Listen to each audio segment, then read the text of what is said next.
हनुमान और शनिदेव, दो बिल्कुल अलग शक्तियां और उनके बीच एक सुरक्षा का वादा। आज हम इसी अनोखे ब्रह्मांडीय समझौते की कहानी को समझने वाले हैं। तो सवाल ये उठता है कि आखिर निस्वार्थ भक्ति में ऐसी क्या ताकत है कि उसने ब्रह्मांडीय न्याय के स्वामी शनिदेव तक को वश में कर लिया। ये कहानी है दो जबरदस्त, एक दूसरे से बिल्कुल अलग शक्तियों के टकराव की। तो चलिए सीधे कहानी में चलते हैं।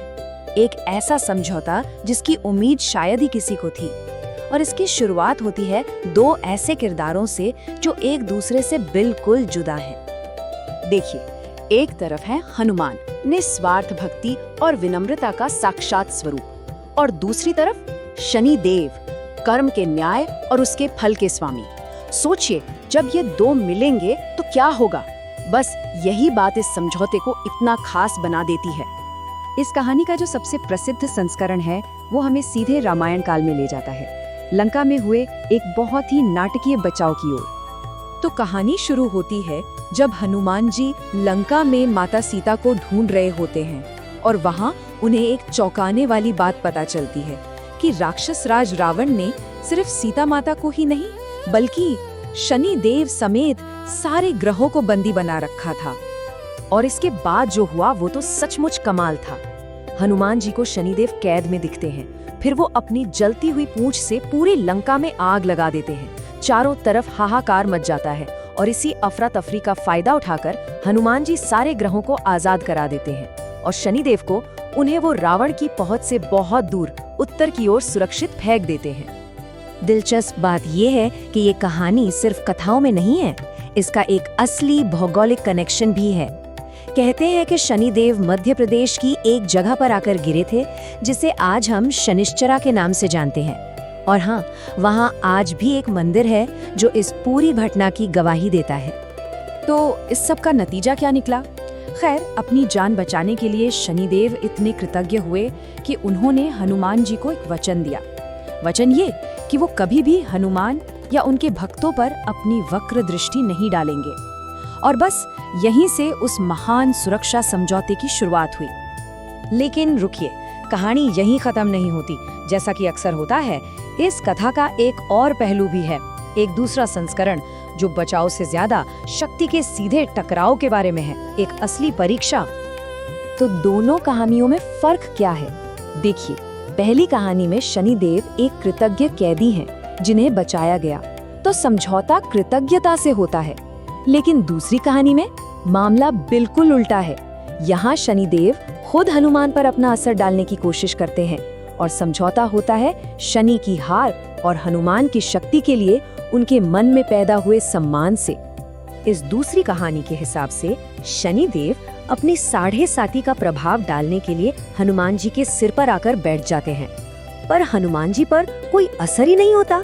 वो तो बस अपना आकार बढ़ाना शुरू कर देते हैं, और इतना बड़ा कर लेते हैं कि शनिदेव उनके शरीर और ऊपर की छत के बीच में बुरी तरह से पिस जाते हैं। अब जब दर्द बर्दाश्त से बाहर हो गया तो शनिदेव ने दया की भीख मांगी। हनुमान जी ने उन्हें छोड़ दिया, और तब शनिदेव ने वही वचन दिया कि वो हनुमान के भक्तों को अपने कठोर प्रभाव से हमेशा दूर रखेंगे। तो देखिए, कहानी भले ही अलग हो, लेकिन नतीजा बिल्कुल वही निकला। तो ये थी दो जबरदस्त कहानियां, पर इन कथाओं का असली मतलब क्या है?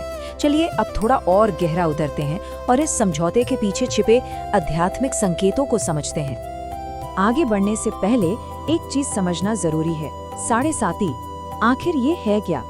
ज्योतिष के अनुसार ये 7.5 साल का एक मुश्किल समय होता है। ये तब आता है जब शनि ग्रह किसी की जन्म राशि के चंद्रमा के ऊपर से गुजरता है, और अक्सर इस समय को मुश्किलों और कर्म के सबकों से जोड़कर देखा जाता है। तो फिर इस पूरे समझौते का सार क्या है? 3 मुख्य बातें हैं। पहली, इसका प्रतीक। जब हम तस्वीरों में हनुमान जी के पैरों के नीचे शनिदेव को देखते हैं तो ये उनके सम्मान और समर्पण को दिखाता है। दूसरी बात, सुरक्षा। ये मान्यता है कि हनुमान जी की पूजा करने से 7.5 की मुश्किलें कम हो जाती हैं।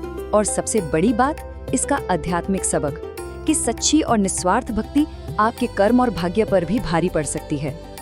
और ये सारी बातें हमें इस कहानी के सबसे गहरे और शक्तिशाली सबक तक ले आती हैं कि आखिर में कर्म पर भक्ति की ही जीत होती है। और ये सिर्फ कोई पुरानी कहानी नहीं है जिसका आज से कोई लेना देना न हो।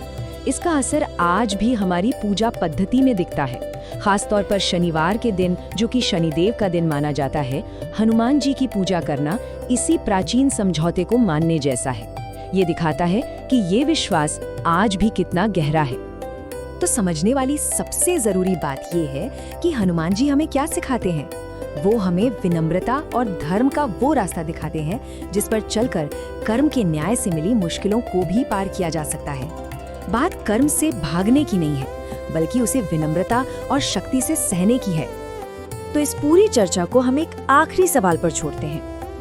क्या निस्वार्थ भाव से किया गया काम वाकई किसी का भाग्य बदल सकता है? ये वो सवाल है जो इस पूरी कहानी के जड़ में है और जो हमें हमारे कर्म और हमारी भक्ति दोनों के बारे में गहराई से सोचने पर मजबूर करता है।